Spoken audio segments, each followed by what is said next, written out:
Here is the rewritten version. In a secure vault at Maranello sits a contract that binds one of the greatest drivers in motorsport history. The man who put his signature on it holds almost no authority over its terms. He cannot terminate it early. He cannot force an extension. He cannot even be certain today whether he will still be competing in Formula One in 18 months' time. That man is Lewis Hamilton. 7 World Championships, 105 Grand Prix victories, the most decorated driver the sport has ever seen. Yet right now, the person wielding the greatest influence over the final chapter of his career is not Lewis Hamilton himself. It is someone else entirely. And fresh details about the true architecture of his Ferrari agreement have completely upended everything the public thought they understood about why he remains at the team, why he has not walked away, and why the next year and a half represents something far more precarious than a straightforward title challenge. They are in reality an extended audition. The narrative you have been fed for months is misleading.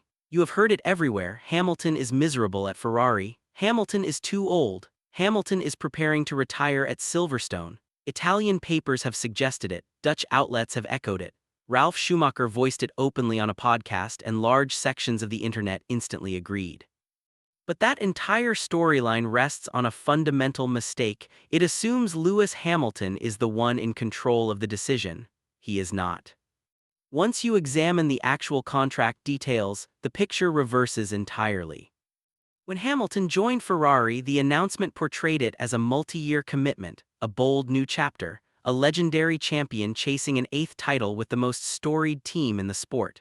What the global headlines largely omitted, and what few outside Italy properly reported, was the precise structure of those years. Reliable sources now converge on this core reality. Hamilton is contracted through the end of 2026 with an additional option year attached. Some German publications suggest the guaranteed period stretches to 2027, with the option potentially reaching into 2028. The exact length remains a point of discussion, yet one crucial element is beyond dispute: the option belongs exclusively to Ferrari. Pause and absorb what that truly signifies. For nearly 20 years, Lewis Hamilton was the driver with all the leverage. Teams courted him. He dictated terms. When he left McLaren, he selected Mercedes. When he dominated the sport, he named his price. When the Mercedes chapter closed, he chose Ferrari. Every path opened before him.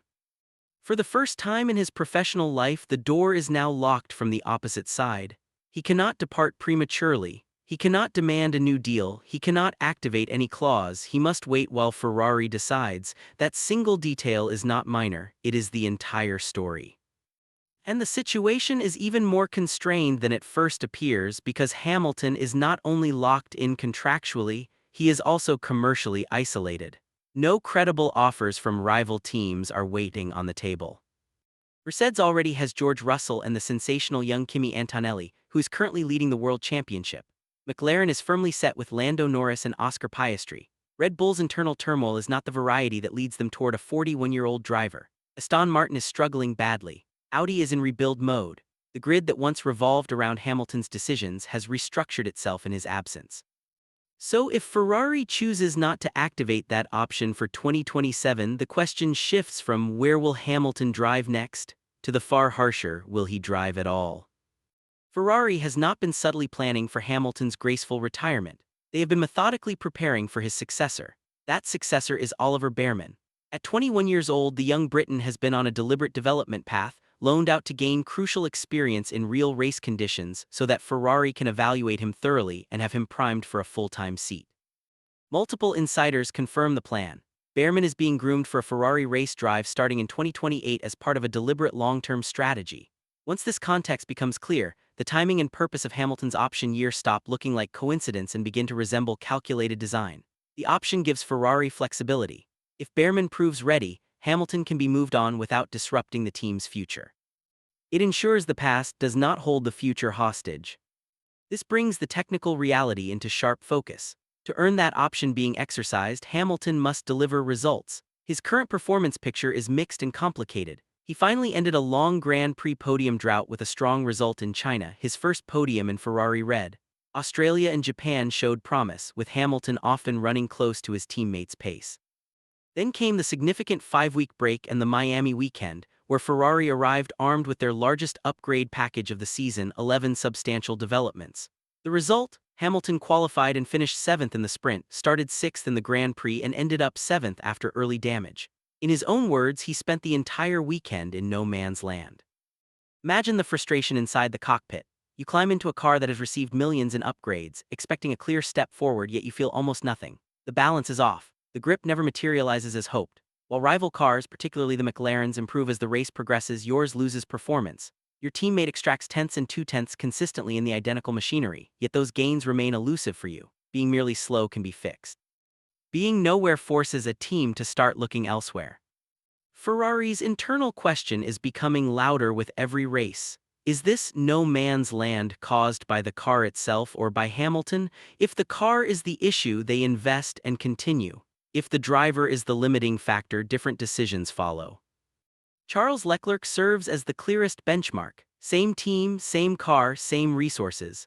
Leclerc has already secured multiple podiums early in the season, sits ahead of Hamilton in the championship, and has shown flashes of stronger form. Every time Leclerc outperforms Hamilton, the internal case for extending the option grows quieter. Reports from within the team also mention ongoing discussions that extend beyond pure racing.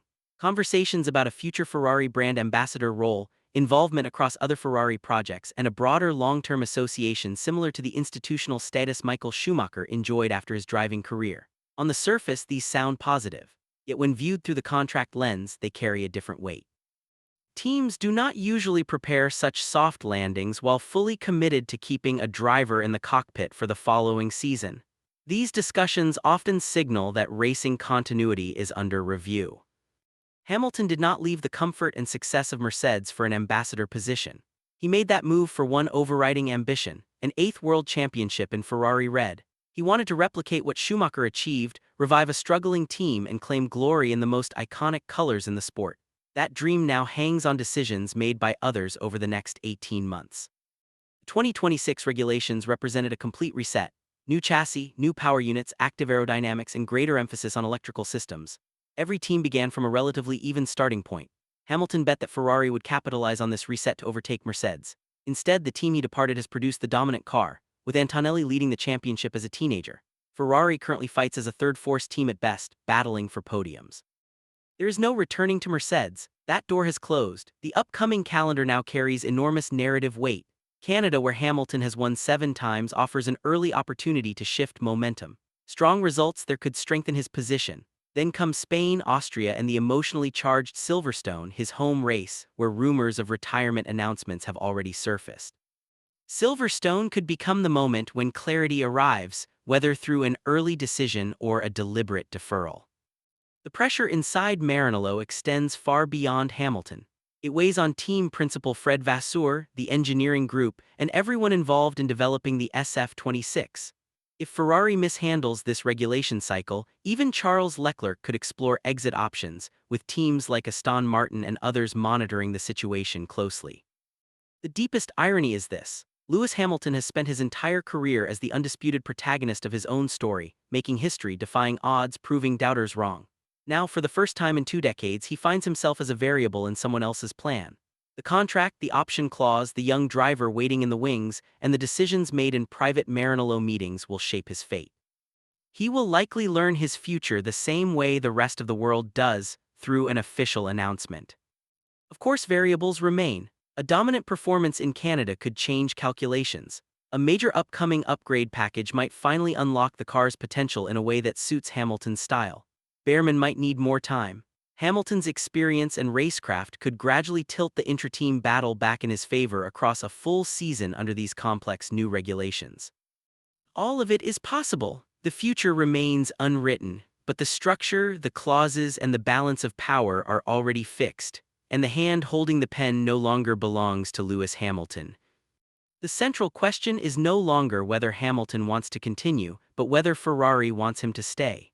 Do you believe they will exercise the option for 2027, or is the most successful driver in Formula One history currently racing not just for victories, but for the very seat he occupies?